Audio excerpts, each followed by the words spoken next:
Let's just pause right here, because what's happening inside Russia today, at the core of Vladimir Putin's inner circle, isn't just another headline about sanctions or markets. It's something far more fundamental. It's the sound, faint but real, of an empire beginning to crack. For more than 2 decades, Vladimir Putin built a facade of a modern state. Sleek, wealthy, self-assured. But in truth, it was never a country. It was a cartel. A pyramidal power structure cemented not by law or ideology, but by profit, intimidation, and silence. And that silence is breaking. For the first time since Putin took office back in 1999, when Russia was broke and humiliated, we are watching the system he erected begin to consume itself. The very oligarchs who once toasted his vigorous leadership with French champagne in London penthouses are now frantically trying to disentangle their corporations from blacklists, keep their jets flying, and protect their assets from seizure. This is not subtle. According to EU and UK sanction registries, more than 1,800 Russian individuals and entities now face financial restrictions. That includes virtually every billionaire crucial to Putin's internal economy. Roman Abramovich, Oleg Deripaska, Mikhail Fridman, Alisher Usmanov, Igor Sechin. The list reads like a Forbes cover turned into a police report. Collectively, these men once controlled about 1/3 of Russia's GDP. Now, most can barely use a credit card outside Moscow.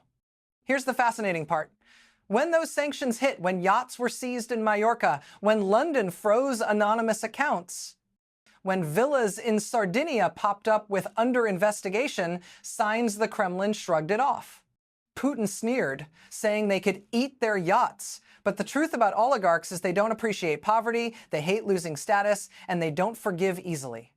For 20 years, Putin's power operated like a feudal system dressed in modernity. Wealth wasn't earned, it was a privilege for submission. Empires weren't built, they were borrowed from the state. It was capitalism, yes, but only for the loyal. If you challenged the boss, you lost everything. If you stayed faithful, you lived like a king. This is the system that is collapsing. Because intimidation only works as long as people believe the system can still protect them. That belief, right now, is gone. Look at the numbers. Since February 2022, Russia has lost over $320 billion in foreign reserves. The ruble, once hailed as a symbol of sovereignty, has dropped from 70 to over 100 per dollar, even with heavy capital controls. Inflation hit 17.8% in early 2023. Moscow stopped publishing full data, and over 1.3 million Russians, many of them engineers, doctors, IT developers, have left the country since the invasion began. That's not a statistic, that's a brain drain the size of a mid-sized European nation. The Kremlin calls this economic adaptation. Another way to classify it is collapse in slow motion. For Putin, this isn't just about finance, it's about identity. He spent 2 decades persuading Russians that their leader was synonymous with stability, that he alone could protect them from the chaos of the 90 seconds, the humiliation of the Soviet collapse, and the decadent West. This narrative worked until it didn't. You can't anchor a national myth on imported microchips, Western credit, and yachts named Graceful or Solaris. You can't shout about sovereignty while your billionaires store half the country's wealth in offshore accounts in Cyprus, Monaco, and the Cayman Islands. That's not sovereignty, that's dependence wearing an expensive suit. It is this paradox that is catching up with Russia today. The country that wanted to be self-sufficient is discovering that isolation has a cost, and that cost is being paid not by the poor, but by the powerful. We are watching a slow-motion defection, not on the battlefield, but in the boardrooms. When billionaires start moving their families to Dubai, their companies to Kazakhstan, and their assets into crypto wallets in the UAE, it's not strategic relocation, it's flight. And it's not just the oligarchs. Regional governors, men who made careers by parroting Putin's slogans, are beginning to murmur about economic autonomy. Defense officials are leaking frustrations about supply issues. Even the Orthodox Church, one of Putin's most submissive institutions, has started speaking with careful euphemisms about the need for peace. You can hear it, the language of distance. No one says we support Putin anymore. They say we support stability. This is how systems die. Linguistically first, politically later. So let's be clear. This is not the end of Putin's rule. Not yet. But it is the beginning of the end of the illusion that his power is eternal. Because every empire built on loyalty and fear eventually faces the same test. What happens when the fear runs out? The answer is always the same. The empire cracks. Let's rewind for a moment, because you can't understand how this is all falling apart without first understanding how it was built. When Vladimir Putin came to power in 1999, Russia was exhausted. The ruble had collapsed, the state had defaulted, people were not only impoverished but humiliated, and then came this man, quiet, disciplined, ex-KGB, who promised just one thing: order. And Russians, desperate for normalcy, gave him everything. What Putin understood better than anyone else is that in a broken country, power does not emanate from ideology, but from stability. And the fastest way to create stability, or at least the illusion of it, is through money. Enter the oligarchs. Remember them, the new billionaires who emerged after the Soviet disintegration. A handful of men who bought entire industries, oil, gas, metals, telecom, banking, for a pittance in the 90 seconds. They were rich, arrogant, untouchable, and hated. Putin made them a proposal, an unwritten pact. Stay out of politics, keep your billions, support me publicly, financially, and symbolically. In return, I will shield you from the chaos. That's it. That's the system. Fear at the top, silence in the middle, survival at the bottom. It wasn't communism. It wasn't capitalism. It was Kremlin capitalism, a fusion of the two, managed by one man. Putin did not nationalize industries like the Soviets. He personalized them. Gazprom wasn't the people's company. It was Putin's treasury. Rosneft, the same. Oil, gas, aluminum, diamonds. The state didn't own them. Putin's network did. Every oligarch, every regional governor, every CEO literally owed their existence to the Kremlin's favor. Think that's an exaggeration? Ask Mikhail Khodorkovsky.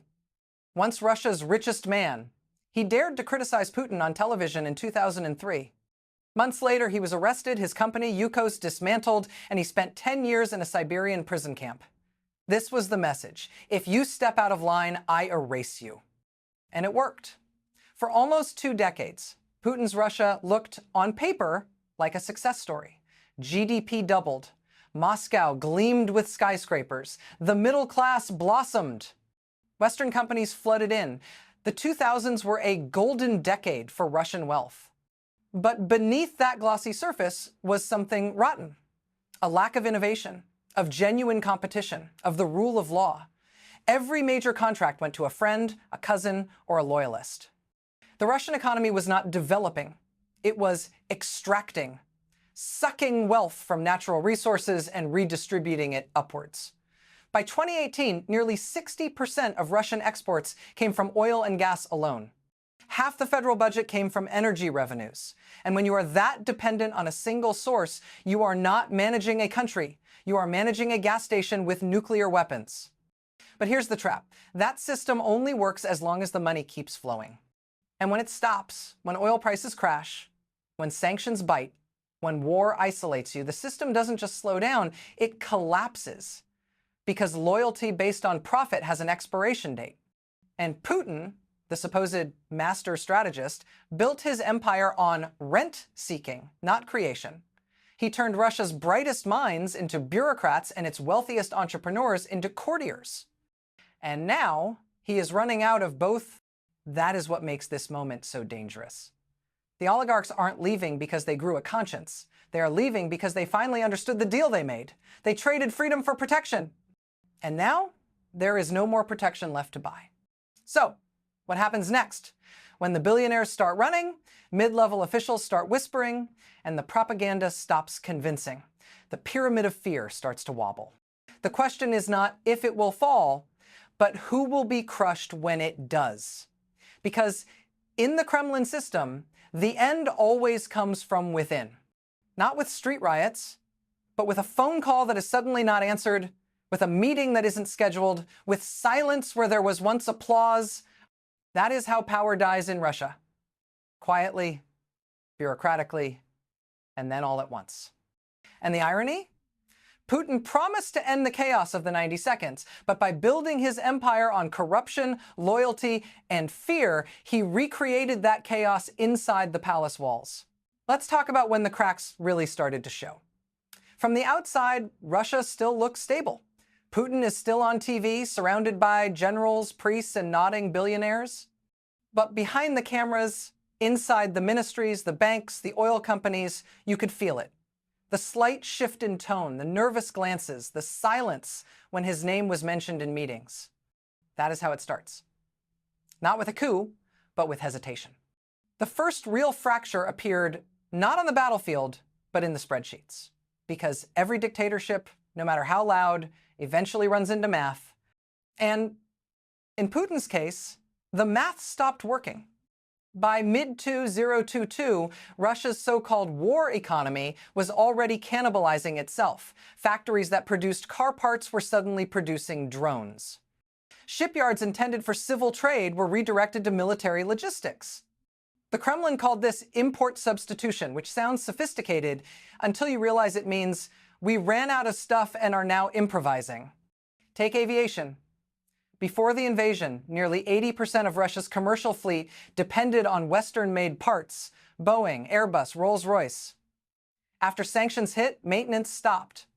By 2024, Russian airlines were dismantling their own grounded planes to keep others flying. You don't manage a modern economy by stripping your own assets for parts. Then came the financial spiral. When the EU froze that $300 billion in central bank reserves, Moscow called it theft. But let's be honest, it was containment. Because that money wasn't just sitting in vaults.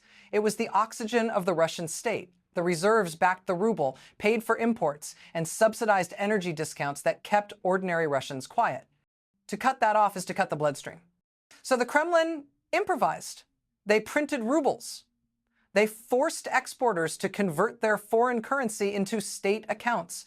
They banned citizens from buying dollars or euros. In short, they built a financial prison and then locked everyone inside. But there is something about prisons. People find ways to escape.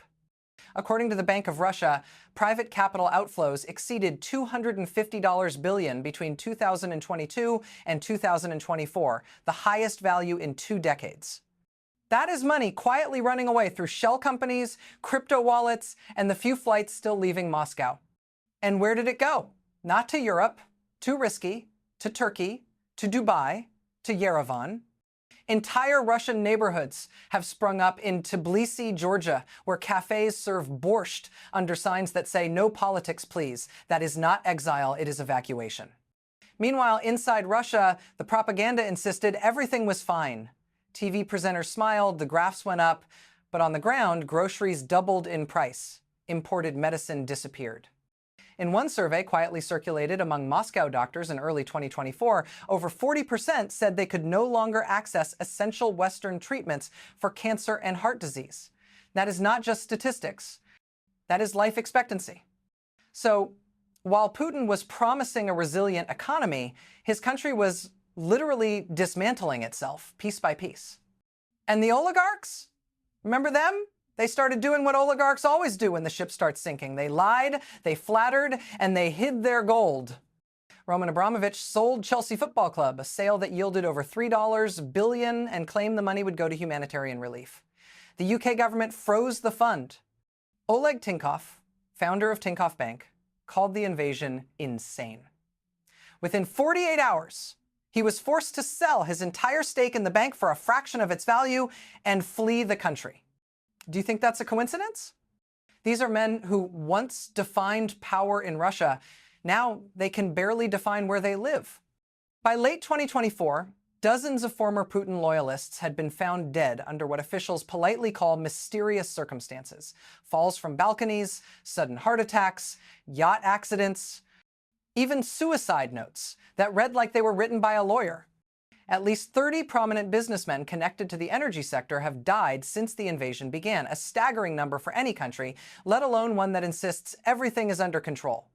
Do you see the pattern? This is not stability, it is panic disguised as ceremony. Because when the powerful start dying under strange conditions and the survivors start whispering about who is next, the system is no longer held together by loyalty, it is held by paranoia. And paranoia does not build nations, it destroys them. Think for a moment.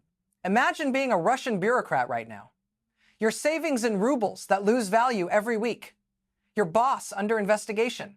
Your children studying abroad under fake last names. You would start thinking the unthinkable. Maybe it's time to step back. Maybe it's time to talk. Maybe it's time to survive. That is the mindset spreading through the Russian elite. Not resistance. Not rebellion. Self-preservation. And when self-preservation becomes the dominant ideology in a dictatorship, the dictator has already lost. He just doesn't know it yet. We have to talk about what happens when the people who built your empire decide to abandon it. Because that is exactly what is happening in Russia. You can call it whatever you want. Relocation, asset protection, temporary withdrawal. But let's be honest, this is a flight. A mass exodus of billionaires, bankers, and corporate elites. The same men who for 20 years toasted Putin's power and filled his war chest are now packing up their fortunes and vanishing into private jets, encrypted accounts, and legal loopholes. This is not theory. It is happening in real time. Since 2022, more than 60 of Russia's top business figures have either left the country or transferred their primary residence abroad. It is trackable in property records, offshore filings, and even school enrollments. Because when your children suddenly start showing up at Swiss boarding schools under new family foundations, it's not exactly subtle. Dubai, Yerevan, Astana, Istanbul. They have become the new Moscow suburbs. In certain restaurants in the UAE, the waiters don't speak Arabic, they speak Russian. Private jets landing at Yerevan airport have tripled since the first wave of sanctions. And according to customs data leaked in 2024, Russia imported over $20 billion in luxury goods last year through parallel channels. Translation, they are smuggling their comfort. But it's not just about lifestyle. It's about fear. Fear of being the next name on that list. Because if you are an oligarch and you watched what happened to Tinkoff forced sale, or to Avon and Friedman assets frozen, or to Usmanov yachts seized, villas locked, accounts blocked, you start to realize the deal is off. Remember the pact. You stay loyal, you stay rich. Well, loyalty is still required, but the richness, that part is over. One by one, they are cutting the cord. In London, law firms specializing in asset recovery are quietly managing the divorces, citizenship changes, and liquidations of sanctioned tycoons. In Dubai, Russian billionaires are opening companies under their wives' or nephews' names. And in Kazakhstan, brand new financial institutions have sprung up with anonymous ownership structures. Russian money in Kazakh clothing. It's a global shell game, a desperate attempt to outrun the consequences of their own creation. Yet, here's the part that still shocks me. Even in flight, none of them will say the name. Not one will say, Putin is the problem. They will say the situation, they will say the circumstances, they will say geopolitical instability, but they will not say the man. Because even in exile, the fear still works. It's psychological, a trauma loop built over 2 decades of dependence. These men owe everything they have, every dollar, every villa, every privilege, to Putin's favor. And now they are learning the hardest truth. When you build your fortune inside a dictatorship, you don't own your wealth, you rent it. And the rent is due. Let's put this into perspective. Before the invasion, there were 125 Russian billionaires on the Forbes list. As of 2024, there are 88. That's not because they all went broke. It's because much of their money is frozen, hidden, or under investigation. Dozens of private jets seized. More than $20 billion in luxury assets, yachts, villas, jets confiscated or immobilized by EU and US sanctions. And here's the irony. The same West they ridiculed for its moral decay is now the only place with laws strong enough to stop them from losing everything to each other. Meanwhile, back in Russia, the next generation of elites, mid-level bankers, deputy ministers, tech founders are watching all this and taking notes. They are transferring money to Armenia They are setting up backups in Kyrgyzstan. They are quietly applying for residency in Dubai or Cyprus because they know how this story ends. They've seen it before in Libya, in Iraq, in Venezuela. When the elite starts running, the regime is half dead. But here's the thing. Putin knows this too, and he is furious. That is why, in late 2023, the Kremlin started passing laws requiring the repatriation of capital. The message is, bring your money back, or you will regret it. And they have acted. Executives questioned, passports seized, exit visas denied. Even rumors of new exit taxes for billionaires leaving Russia a tax on escape. The symbolism couldn't be clearer. What you have now is a fractured elite, half terrified of the West's sanctions, half terrified of Putin's revenge, and all of them running. Because deep down, they understand something that propaganda can no longer hide. You can control the media, you can control the courts, you can even control the elections. But you cannot control capital. Money always finds the exit, and once the money leaves, loyalty follows. This is the beginning of the end of Putin's power base. Not the army, not the protests, but the accountants. Because when the people who funded the regime start unplugging their accounts, transferring assets, and liquidating real estate, you are not dealing with dissent, you are dealing with abandonment. And no empire, no matter how brutal, survives the moment its builders start walking out the door. You know how every regime likes to pretend the economy is fine right before it collapses? Yeah, that's where we are. The official story from Moscow is that the Russian economy has adapted to sanctions, adapted to war, adapted to isolation. But let's be honest, that is not adaptation, it is survival mode. What is happening inside the Russian economy is not resilience, it is triage. The Kremlin is patching holes faster than it can count them. Printing money, forcing businesses to sell dollars, faking statistics, even rewriting unemployment reports to maintain the illusion of stability. But the data, the real data, tells a different story. Inflation, officially around 8%, but independent analysts estimate it is closer to 17%. In cities, food prices have doubled. In some regions, eggs went up 45% in a single year in a country that used to export grain. And the ruble is no longer a currency, it's a mood ring. Green one day, red the next. The central bank has spent billions propping it up while quietly restricting how many dollars Russians can legally buy. Try to move your savings abroad, and the state freezes your account for national security reasons. Sound familiar? That is not an economy, it is a hostage situation. Factories, once producing electronics or cars, now churn out military gear. By 2024, more than 1/3 of Russia's industrial output was linked directly to defense contracts. They call this mobilization, but what it really means is that the entire economy has been converted into an arms factory. And that comes with consequences. Civil production is down, imports are down, consumer confidence is at its lowest point since the 1998 financial crisis. Meanwhile, hospitals can't get Western medicine, universities can't access research software, airlines are flying Frankenstein planes aircraft kept aloft by cannibalizing others for spare parts. In Moscow alone, at least 60 passenger jets have been grounded indefinitely due to a lack of components.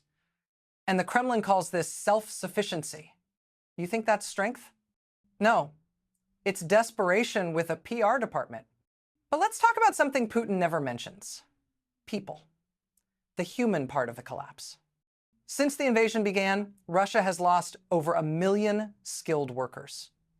Engineers, IT specialists, doctors, architects, not killed in war, gone. A silent migration of brains and hands that kept the system running. And they are not coming back. They are working in Berlin startups, building code in Tbilisi, teaching in Warsaw. They are free. And Russia, stripped of its innovators, is aging faster than ever. The average Russian scientist is now over 50 years old, and entire research sectors, biotechnology, aerospace, AI, are collapsing due to a lack of staff. So, what is the Kremlin doing? It is importing workers from Central Asia and drafting young men from the provinces to fight or to fill the labor gap. That is not a policy, it is a last resort. Meanwhile, the government keeps pouring trillions of rubles into the war. Over 6% of GDP now goes to defense spending, the highest share since the Soviet Union. Education, healthcare, infrastructure, all gutted. If you are a teacher, your classroom budget is cut in half. If you are a doctor, your hospital gets fewer supplies but more wounded soldiers. The propaganda says this is patriotic sacrifice, sure, but it is also economic suicide. Because a war economy does not grow, it devours. And eventually it runs out of things to eat. And here is the irony. The same oligarchs who once bragged about sovereign wealth now have to sell their assets to pay salaries.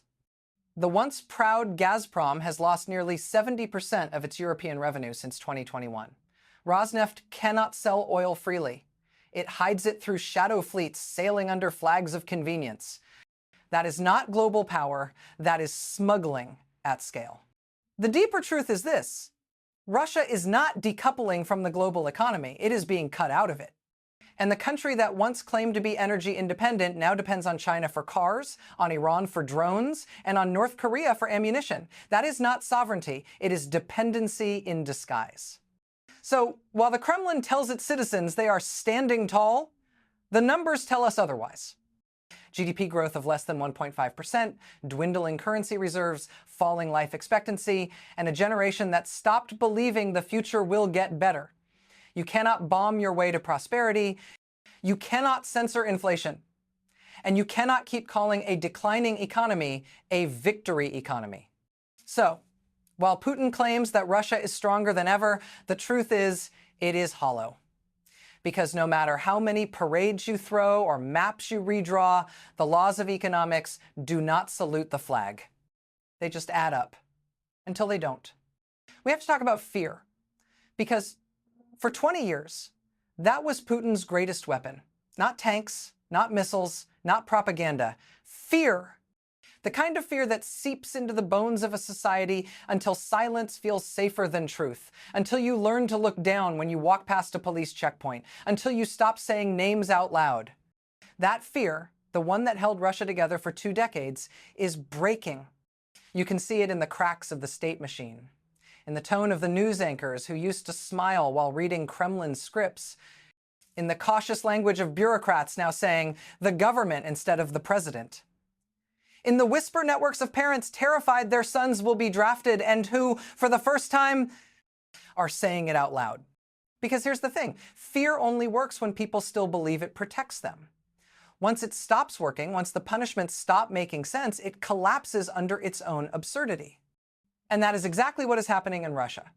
When you have to arrest your own war bloggers for undermining morale, when you have to fine your own priests for using the word peace, when you have to censor the word war itself, you are not projecting power, you are broadcasting weakness. The Kremlin still pretends it controls the narrative. State television pumps out its daily message, everything is going according to plan. But then there is the internet, the one battlefield the regime never fully conquered. Despite censorship, VPN use has tripled since 2022. Millions of Russians are watching Ukrainian videos, reading Western media, scrolling through Telegram channels run by exiles in Riga, Tbilisi, Warsaw. The truth, messy, chaotic, undeniable, is seeping in. And you can't bomb the internet. Meanwhile, the war, which was supposed to be over in weeks, is now dragging into years. Hundreds of thousands of casualties, tens of thousands of missing soldiers.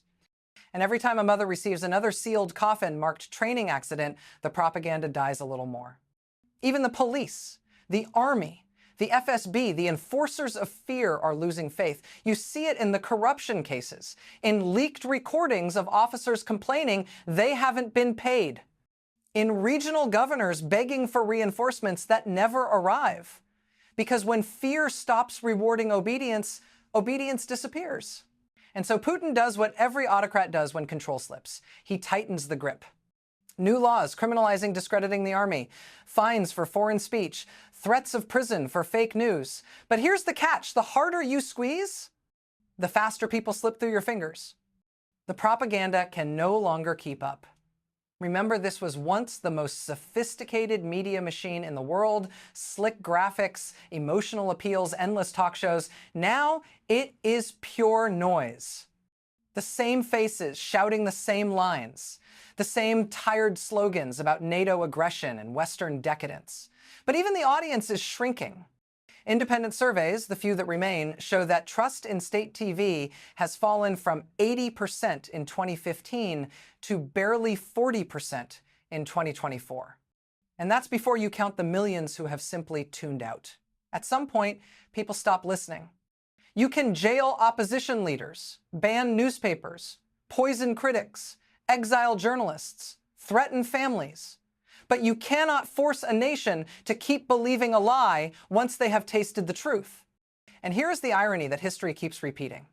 The same fear that once stabilized the regime now accelerates its collapse. Because when everyone is afraid, the oligarchs, the generals, the ministers, the secretaries, no one moves. No one decides. No one risks being seen next to the wrong person. And in that paralysis, the system begins to die. Yes, Putin still sits in the Kremlin. Yes, the parades still march. But behind the facade, the fear that once kept everyone in line has turned inward. It is no longer fear of the enemy. It is fear of each other. That is what decay looks like from the inside. Not explosion, implosion, a slow bureaucratic suffocation where power exists only on paper. Let's be honest. You don't need tanks in the streets to know when a regime is dying. You just have to watch who stops pretending. And right now, in Russia, people are starting to stop pretending. They are whispering again. They are quietly laughing at propaganda segments. They are buying one-way tickets out of Moscow. And they are beginning to imagine, just imagine, what life might look like without the man who taught them to be afraid. Because once the fear breaks, it does not come back. What happens when the world's self-proclaimed indispensable strongman starts losing control? When the aura of invincibility begins to fade, not just at home, but abroad? Because what is collapsing in Moscow is not just a government, it is a geopolitical illusion. And the shockwaves are being felt from Beijing to Berlin. For 2 decades, Putin played the role of global disruptor. He sold oil to Europe, weapons to the Middle East, and fear to everyone else. He persuaded the West that he was untouchable, that Russia, no matter how corrupt or isolated, would always be too dangerous to confront directly. That myth is over. The invasion of Ukraine, intended to prove Russian power, has done the opposite. It exposed that power's fragility. The army that was supposed to take Kyiv in 3 days can barely hold its own positions after 3 years. And the economic sanctions, initially dismissed as ineffective, are now cutting deeper than even the Kremlin admits. It is visible in the alliances. China, Russia's no-limits partner, has quietly pulled back. Yes, they will buy cheap oil. Yes, they will sell spare parts. But politically, Beijing is silent. No more talk of strategic friendship, no more shared stages, because who wants to link their global brand to a collapsing client? Even India, once eager to balance between Moscow and Washington, is shifting. Indian imports of Russian crude are high, but payments are delayed. The rupee trade scheme failed. And behind closed doors, New Delhi diplomats now speak openly about a post-Putin Russia. And then there is Europe. Remember those endless winters when Europe froze in fear of losing Russian gas? That era is gone. In just 2 years, the EU cut its dependence on Russian energy by nearly 90%. Liquefied gas from the US, renewables, and new pipelines from Norway and Azerbaijan have filled the gap. And guess what? The lights stayed on. That was Putin's biggest miscalculation. He thought Europe couldn't live without him. He was wrong. Now it is Russia struggling to live without Europe. Meanwhile, NATO, the alliance Putin called obsolete, has grown stronger. Sweden and Finland joined.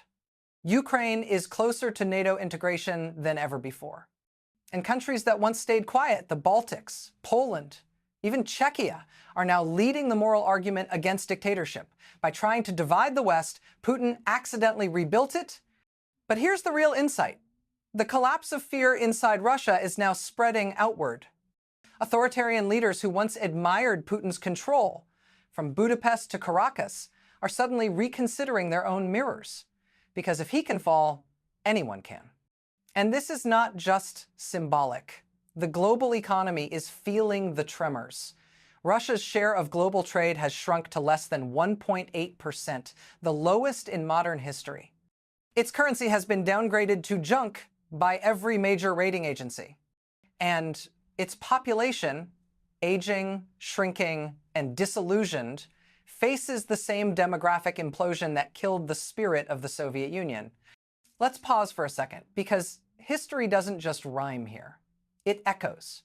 In the late 1980 seconds, when the USSR began to crumble, it was not because of ideology, it was because of arithmetic. Too many wars, too few friends, too much fear, not enough future. That is exactly where Russia stands today. Only this time, the rest of the world isn't panicking, it is adapting fast. The European defense industry is booming. Ukraine is now producing drones that rival Western models. And global energy markets have moved on. There is no going back to the old order.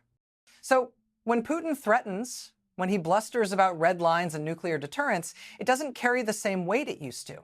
Because credibility, once lost, is hard to rebuild. The Kremlin still insists Russia is winning. But outside that bubble, the truth is painfully clear.